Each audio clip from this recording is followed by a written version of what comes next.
So, probability. First thing we're going to start with is vocab. Sample space is the set of all possible outcomes from a chance experiment. So, if you are rolling a die, what's your sample space? No. If you are rolling a die, what is the sample space?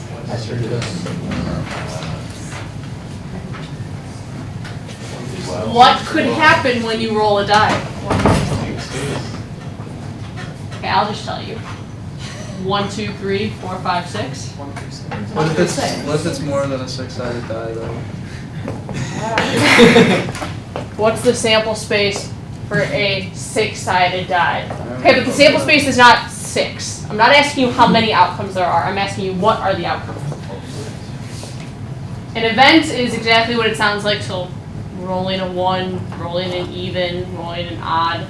Let me link that. Complement, this is the notation. It's A with a C. It means not A. So it's everything that's not A. So the complement of rolling a 2 would be not rolling a 2. Right. The other notation for complement besides the C is an apostrophe. So like A with an apostrophe, that also means complement. Union means both. It's with the big U. It denotes, so this means or, A or B.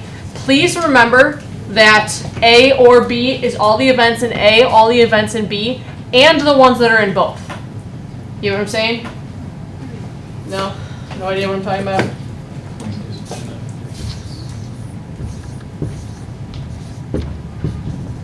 So this is the union. Everything that's in A but not in B, everything that's in B but not in A, everything that's in both. All of that is contained within the union. Intersection is both A and B, and it's the one that goes upside down.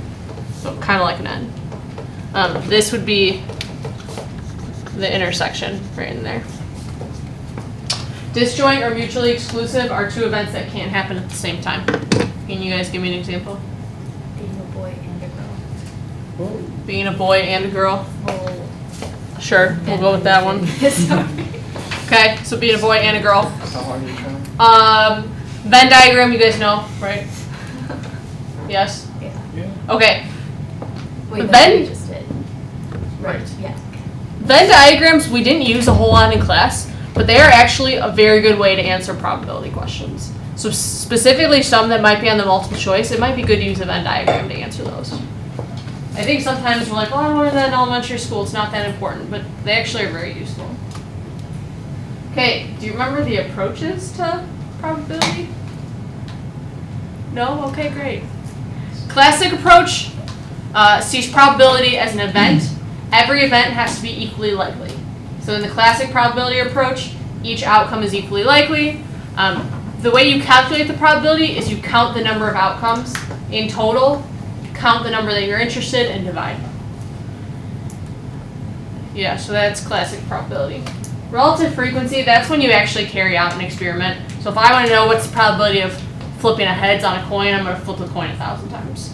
And then however many heads I get, that's the probability. So if I get 600 heads out of 1,000, then my probability of flipping a heads is 0.6. Do you guys remember what came along with the relative frequency approach? It's just a big theorem. It's actually a law. The law of large numbers. You guys remember what that was?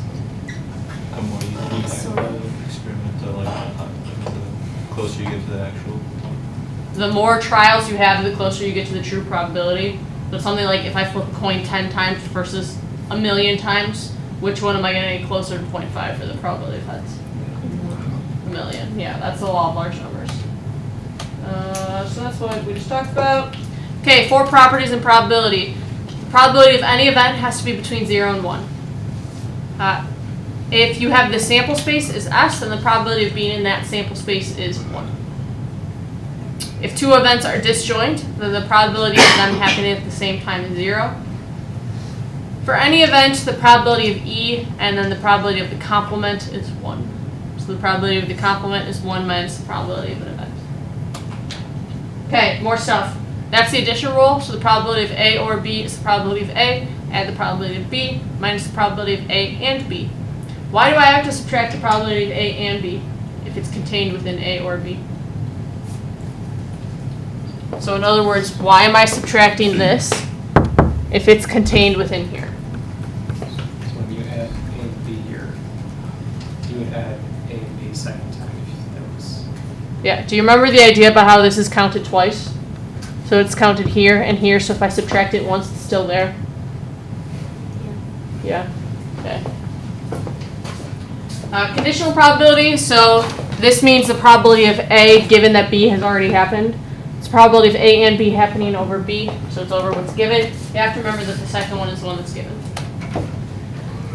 Independence. Two events are independent if knowledge of the first event happening does not alter probability of the second event happening.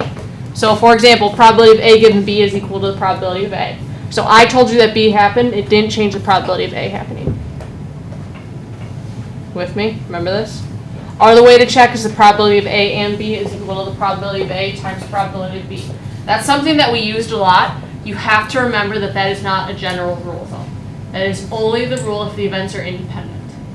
So if I ask you, what's the probability of A and B happening? Don't just multiply them. If I ask you the probability of A and B happening, what can you do besides this? So if I don't tell you that the events are independent, you can't use this rule. What would you do instead?